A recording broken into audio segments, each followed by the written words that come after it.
Hello everyone, you're listening to Cinema 5000. My name is Mallory. This is my podcast, just me talking about anything I've seen recently for movies. And I log everything on my Letterboxd. My Letterboxd is Mallory with 3 M's. If you ever want to check it out, we're going to go down the list of what I've seen. And on this episode, we've got 6 movies to talk about, excuse me. I'm looking at tabs. It's like, no, that profile tab does not necessarily count. But yeah, we're at 5,885 films, 115 to go to hit the 6,000 mark. So, where exactly do we start? Well, we're going to go back in time. I watched this movie called Passion of Mind from the year 2000 by Alan Berliner. I had wanted to see this movie for such a long time, and one night I was just scrolling around. Turns out it's on streaming on Tubi, and it's on Prime, and I was of course on Tubi, but I finally watched this movie. Back in my teen years, I worked in a video store, and I remember when we got one copy of this movie. It occasionally got rented, but this was fairly a small film when it comes to the filmography of Demi Moore at that time of early 2000s. Coming off the 90s. The 90s were a big time for Demi Moore. But, she's had some ups and downs in her career, and now she's back, pretty much on top with her recent nomination for Best Actress in the movie The Substance. But let's talk about Passion of Mind, as I said, from the year 2000. The tagline is, "What if you had two lives at once? What if you knew that one life took place only in your dreams? What if you didn't know which life was real?" A psychological romantic thriller where a fantasy and reality become indistinguishable for a woman leading a double life in her dreams. So Demi Moore, she plays a woman living in Provence, France. I've been there. It's beautiful. She plays essentially Martha Marie and the character Marty. She's in Provence. She's in New York City. She's kind of got it made, I think.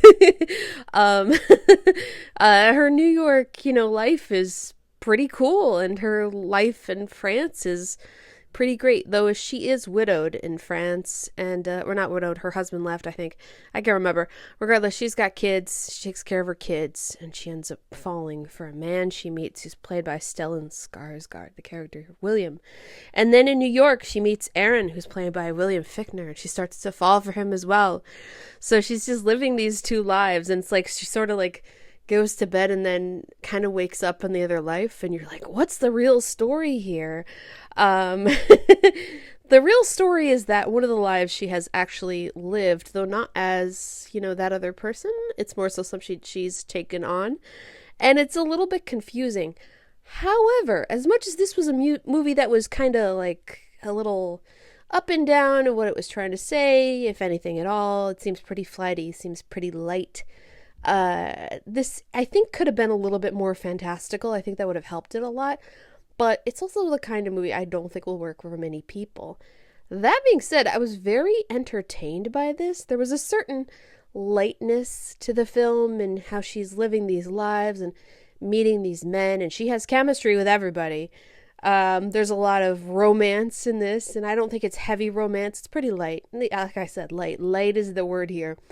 There's also not a lot of trauma or drama when it comes to this story. It's not a tragedy or anything like that. You could obviously see a movie like this where somebody gets hit by a car and it's over or whatever. But no, she's just trying to, I guess, grapple with what her life is and what it isn't through these different experiences that she's seemingly having.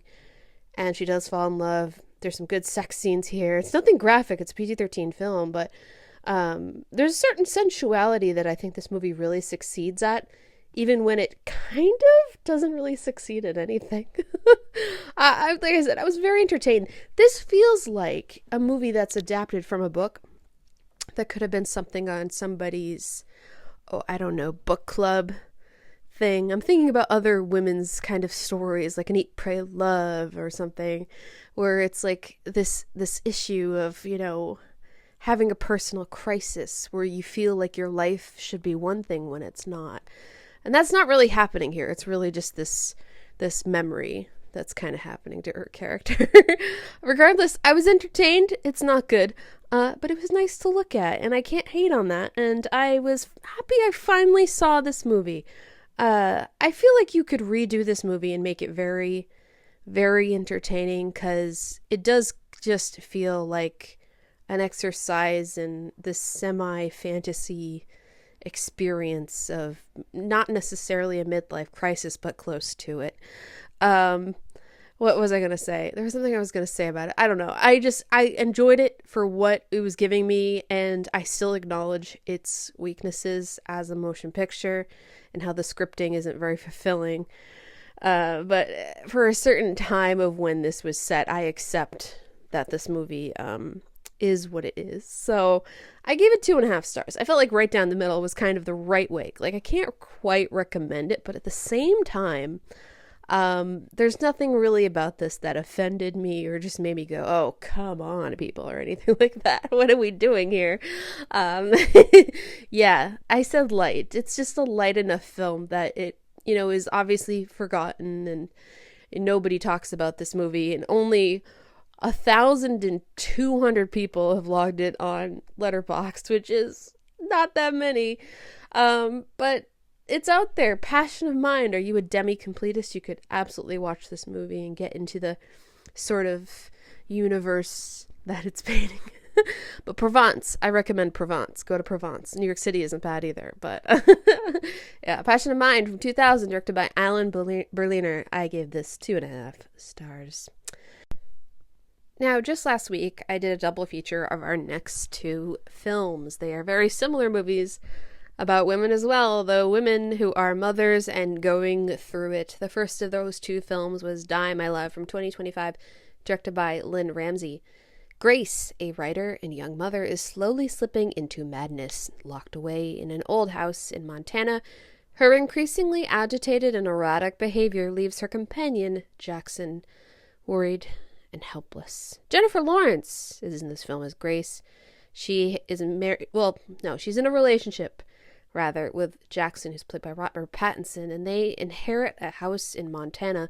They move from New York to Montana, and things seem good at first. She's kind of at home, just doing whatever, and then when he's home, they have their hot romance and, enjoy their time together. But when she's alone, she explores the area, and eventually she finds herself pregnant, and she's still very much alone. Jackson is not around.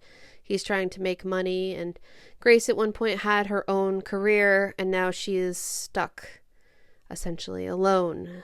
She does get some help to some degree from Sissy Spacek, who is Jackson's mother, and she also has an encounter with Jackson's father, who's played by Nick Nolte, though he's only in the picture in the beginning, and I did really enjoy Nick Nolte's brief performance. It was a really solid, memorable character who sort of has something about them that lingers through the picture. And Sissy Spacek's supporting part, I think, is really great as well. A great compliment to what Grace's experience is, and she can talk to, what it's like to be a mother and how lonely it is. I have to say, for a Lynn Ramsey film, this was both extremely predictable in the way that it kind of dashes around between these moments and feels a bit whimsical, but also a bit horrifying in some ways. And if you haven't seen a film from Lynn Ramsey before, I would recommend watching the film Morven Caller. Her other film that I enjoy, You Were Never Really Here, that's also a good film, but I feel like Morven Caller is more like the textbook idea of what Lynn Ramsey is as a filmmaker. Her other film, We Need to Talk About Kevin, also feels like a very good complement to this, though I would say in some ways We Need to Talk About Kevin feels a little more straightforward, though they all have her touches for editing and the way that, images can sort of tell the story without dialogue. It's a bit scattershot in many ways, how she makes her picture. But here, I think Jennifer Lawrence is just really, really terrific. She really elevates the picture.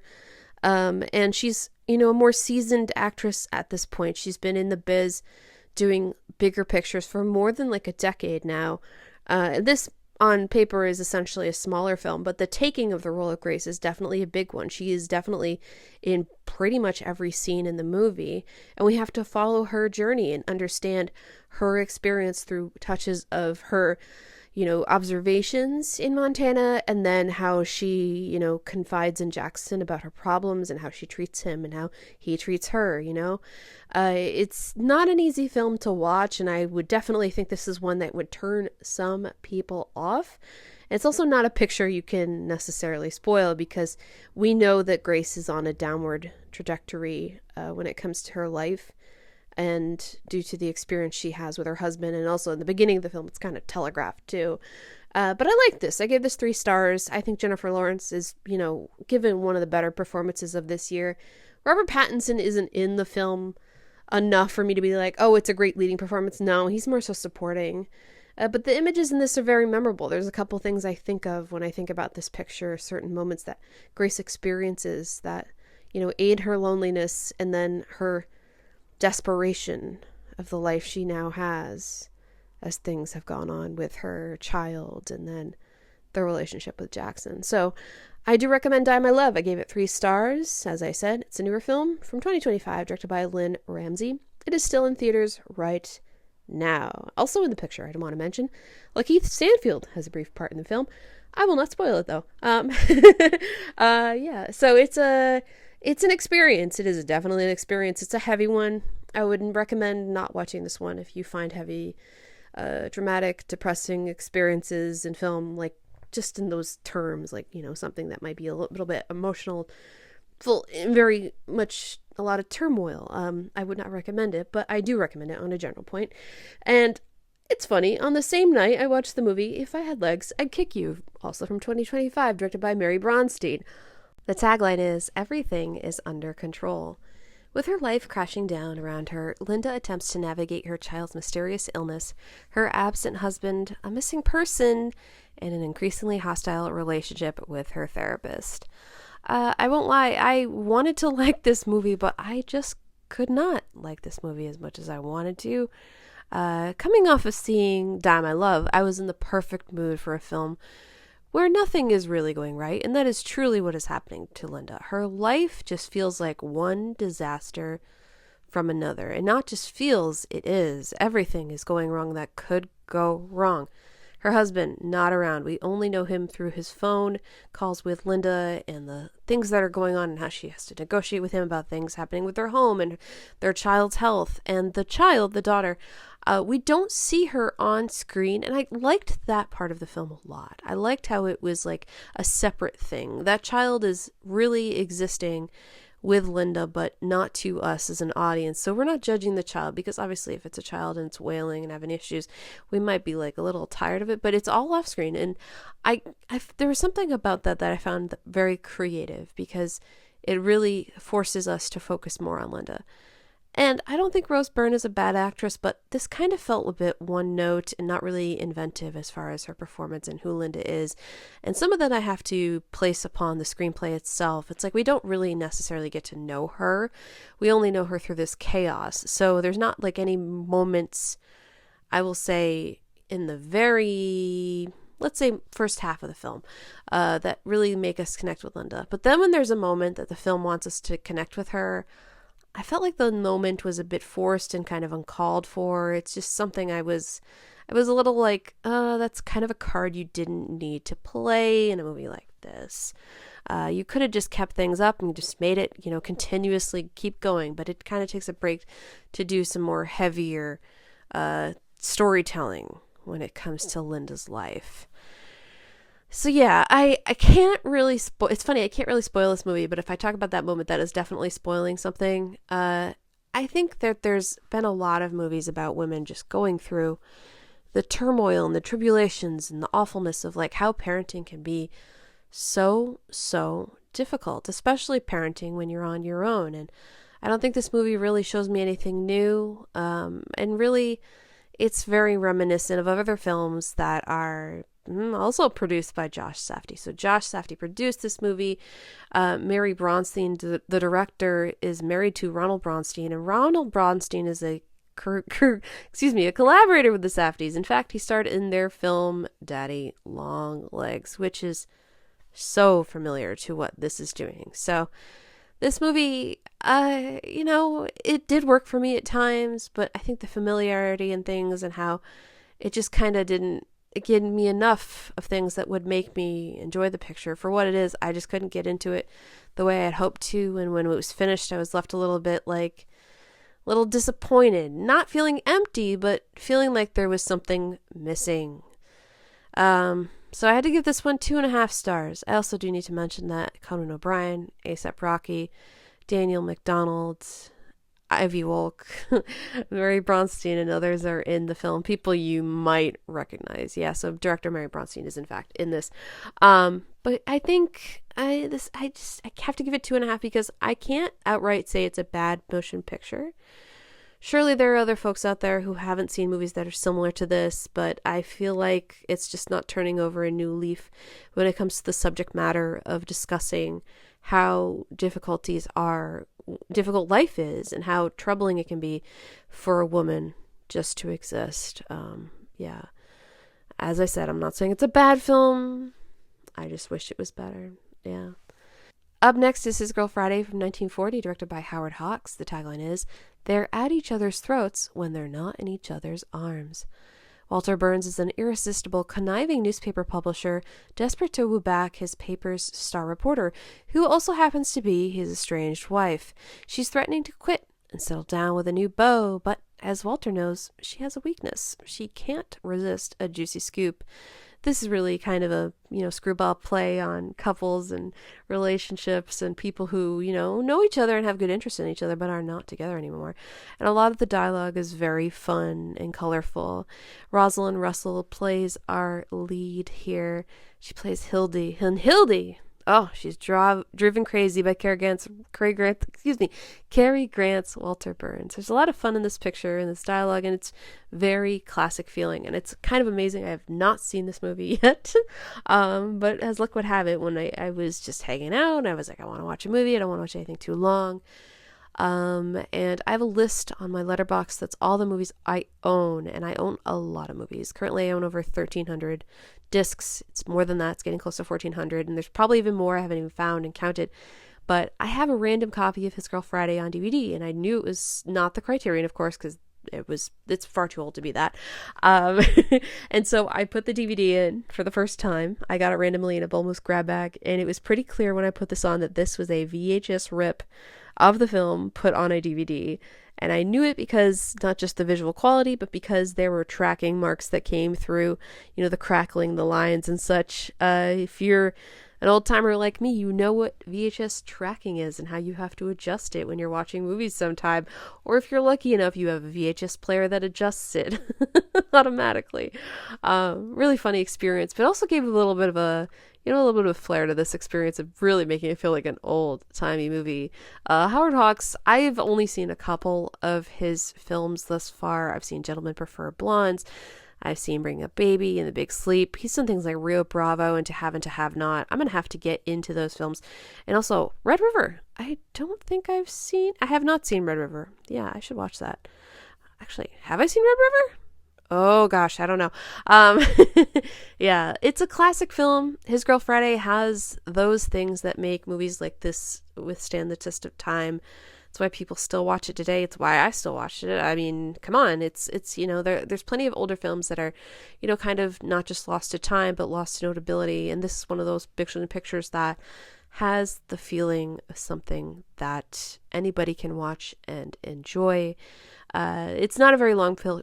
It's only 92 minutes, and it's pretty much to the point. The things that Hildy goes through and how her interactions with Walter affect her job and also her relationship with her new boyfriend. But it's a pleasurable time. It's a good one. So I gave His Girl Friday from 1940, directed by Howard Hawks, 3.5 stars. I would definitely recommend you check it out. It's maybe a light picture, but it's absolutely a charmer. And up next, we have Nouvelle Vague from 2025, directed by Richard Linklater. Yeah, this is a new one. This premiered at the Cannes Film Festival this past spring. And let's get into it. The tagline is "Everyone loves the new wave." After writing for Cahiers du Cinema, a young Jean-Luc Godard decides making films is the best film criticism. He convinces producer Georges de Beauregard to fund a low-budget feature and creates a treatment with fellow new wave filmmaker Francois Truffaut about a gangster couple. The result? Breathless, one of the first features of the Nouvelle Vague era of French cinema. Guillaume Marbeck plays Jean-Luc Godard. I think he's well cast in this. He's good. Zoe Deutsch plays the star of the film Breathless, Jean Seberg. I think she's all right. And then Aubrey Dolan plays Jean-Paul Belmondo, the other star of Breathless. And I think he was a really good casting choice as Jean-Paul Belmondo. Like, good look, like gave the essence of the actor, and I think he was really good and maybe not used enough. I wanted a little more of him. But Guillaume Marbeck as Godard, I hate to say it, this guy is good in a movie that gives him a very underwhelming script. I love the French New Wave. The films are so fun and youthful and creative, and this movie hammers down all the stereotypes of Godard and his attitude so much that I just found it a little bit annoying. It was a little difficult for me to get through the film, and I had to pause it occasionally because I was just like, oh my gosh, come on. It just doesn't feel like a creative glance at Godard at all, and his perspective as a filmmaker, and just gives me everything I kind of expected a movie made by an American filmmaker to give. And Richard Linklater previously portrayed Orson Welles in his film Me and Orson Welles. I think that portrait of Welles is a little better than the portrait here of Godard, but in some ways this is a better movie than Me and Orson Welles. I found a lot of that very, very dry and very unimaginative, and this one really tries to ape the style that you would see in films with the late 50s and 60s for the French New Wave, and the black and white colors and some of the blocking and just the way the movie looks overall. I get it, but at the same time, the movie does all these things where it tries to be like, okay, so this character, you're going to see this person's face right now. This is Eric Romer. Okay, this person is Jean Cocteau. And then constantly just introduces us to people that, maybe only have a couple lines of dialogue here and there. Maybe they have a bigger impact of Godard's film and like the creative process and how things got made, or just input, whatever. It just felt like it was trying to check all these boxes of, hey, Richard Linklater knows all these people like Chabrol and Rossellini and such in the French New Wave, and I was just like, what? It just feels like an empty gesture of just checking boxes about what the French New Wave was and who was involved. And I would have much rather have seen a documentary. I don't care how many talking heads it had in it, but this movie just has all these boastful declarations by Godard about Godard in this film, and I don't think it's very exciting. I think it's a bit boring, and it's it's not very satisfying. I found it very thin, very light, very shallow. It looks all right, and they clearly shot it in Paris. And the way that they match like the looks of everybody, it's like they do a pretty good job in the costuming and such, but it's an overall unsatisfying, empty experience. Just watch Breathless again instead, or any film Godard made, like Pierrot Le Fou, Vivre sa vie, Made in the USA, and then other like really like offbeat stuff like two or three things I know about her. All those movies are just so much more fulfilling than anything this movie is doing. My biggest compliment to it, other than I think the casting is overall fine here, it is a miles better than the Michael Hanavicius film Les Redoutables, or Godard Mon Amour, where Louis Garrel plays Jean-Luc Godard, which is a very bad movie. And that one also premiered at Cannes. Cannes is like, we need our Godard films. Yeah, let's do it. But Jean-Luc Godard, for better or worse, as much as like a absolute, how do I say it, a character he was, in not a good way, he's deserving of something better than this. Like, we can be harsh on Godard. We don't have to see him as some kind of hero, because, I mean, he was who he was. He's a very difficult man. But Nouvelle Vague from 2025, directed by Richard Linklater, I just, no. 2 stars. is what I'm giving this, and even that feels a little generous. But then again, I do have to cross the put what's the word? I have to give it a rating higher than what I gave Le Redoutable, because that movie is just bad. And I like Louis Garrel in that movie, even though I don't know. Nouvelle Vague is also on Netflix. Who is going to Netflix to watch movies about Jean-Luc Godard, considering how they never have old movies on Netflix? It's crazy to me, because when I was first starting to really get into movies like big time, not just watching them from the video store I worked at, but like really seeking out different kinds of films, different kinds of writings about movies, everything. When I got older, like 17, 18, the first Godard movies I saw, I rented them all from Netflix DVD, and now you can't even watch anything old for Godard, like on Netflix streaming. It's so unfortunate. Okay. All right, so now our final film is Frankenstein from 2025, directed by Guillermo del Toro. This is also on Netflix. The tagline is "Only monsters play God." Dr. Victor Frankenstein, a brilliant but egotistical scientist, brings a creature to life in a monstrous experiment that ultimately leads to the undoing of both the creator and its tragic creation. Oscar Isaac plays Dr. Victor Frankenstein. He chews the scenery from left to right in this movie. I did not like his performance in this movie. It just felt so showy and so empty and just not very good. It's like he didn't know how to act when he did this, and he just went for really chaos and nuttiness. And he didn't really feel like a character at all. It was very frustrating for me to watch Oscar Isaac, an actor I usually like, be kind of bad in this movie. Christoph Waltz is also in the film as Harlander, who is the benefactor for Dr. Frankenstein to do his experiment of regeneration, what have you, which will lead to the creation of the monster. Now, this movie works in chapters to tell the story of Dr. Frankenstein and then to tell the story of the creature.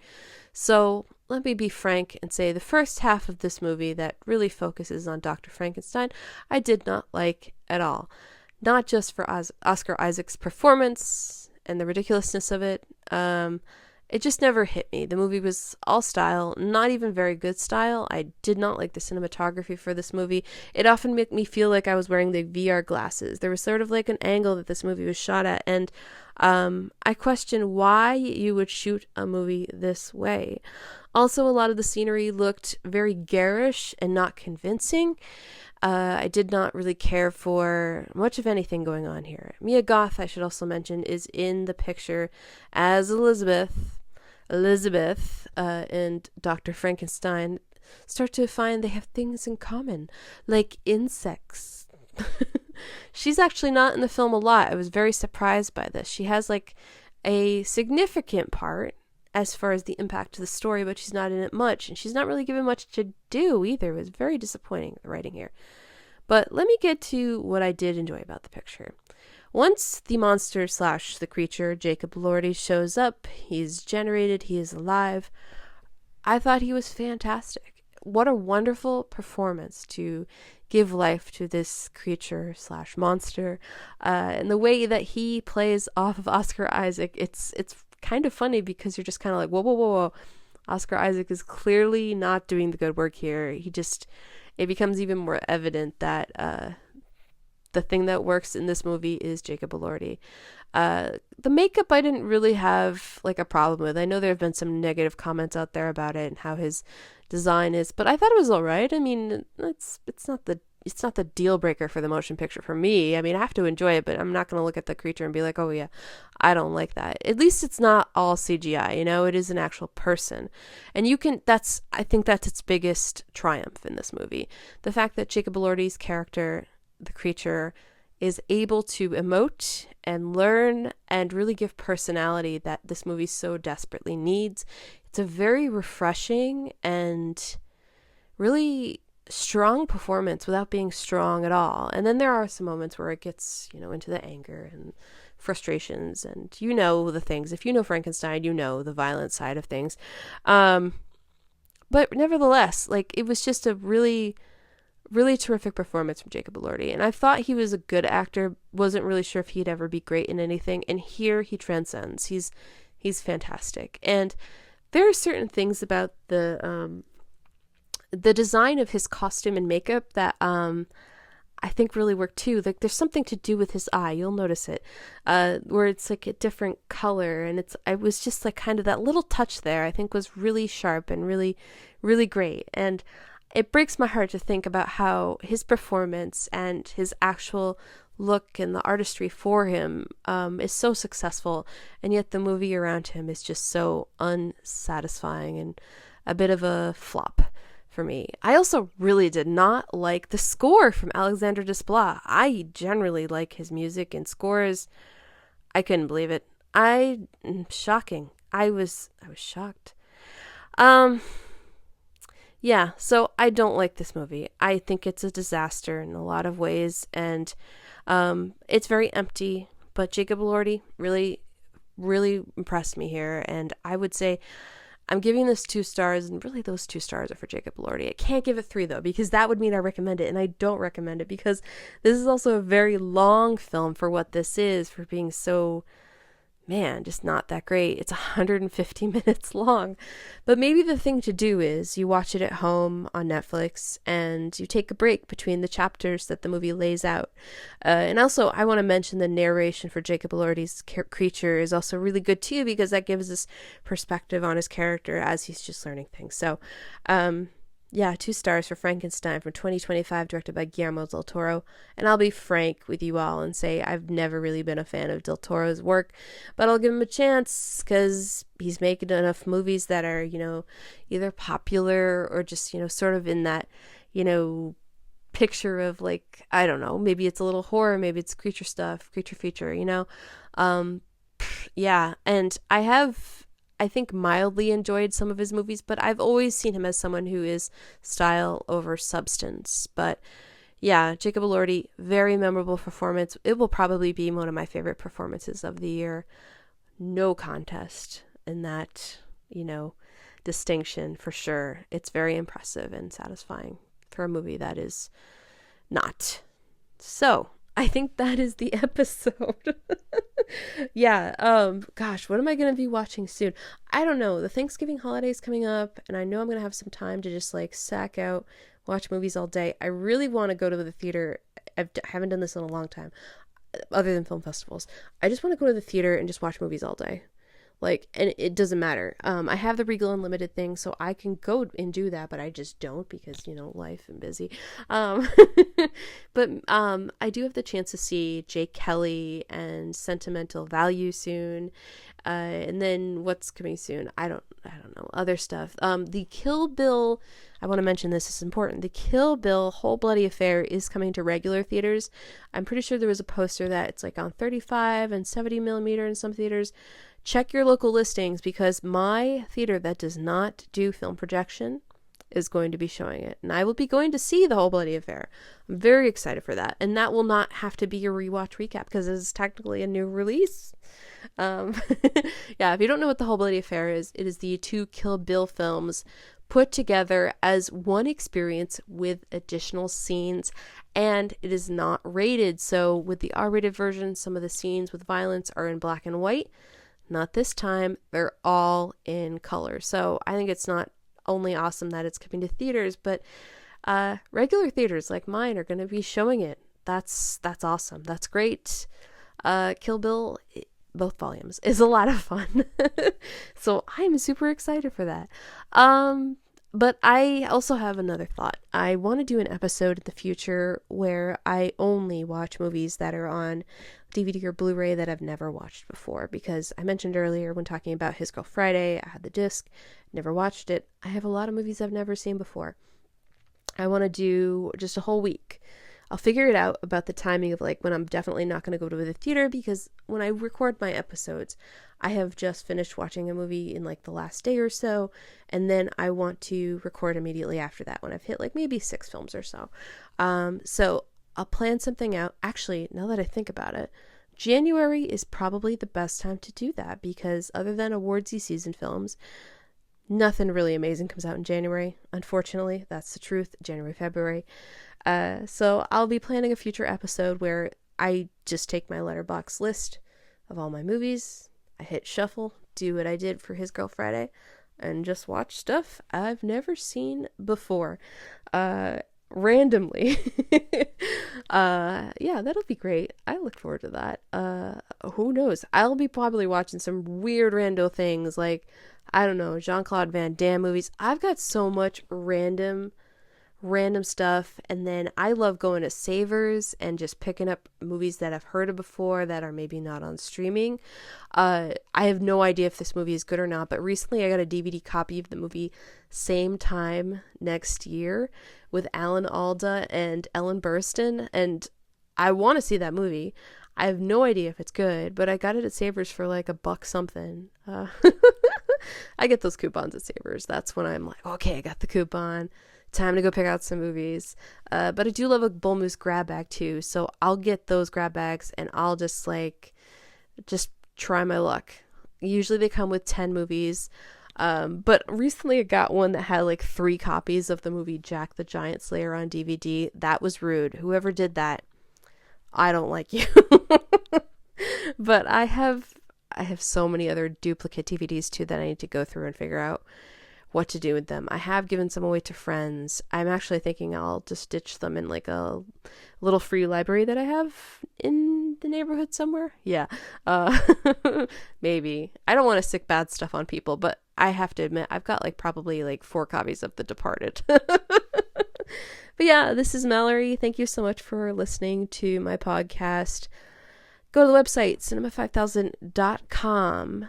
On Bluesky, it's Cinema 5000. On YouTube, it's Cinema 5000 Podcast. And I also post the YouTube videos of the podcast so you can listen through YouTube on the blog for Cinema 5000. And if you want to send an email, send it to cinema5kpod@gmail.com. Thank you so much for listening. I will talk to you later. Okay, bye.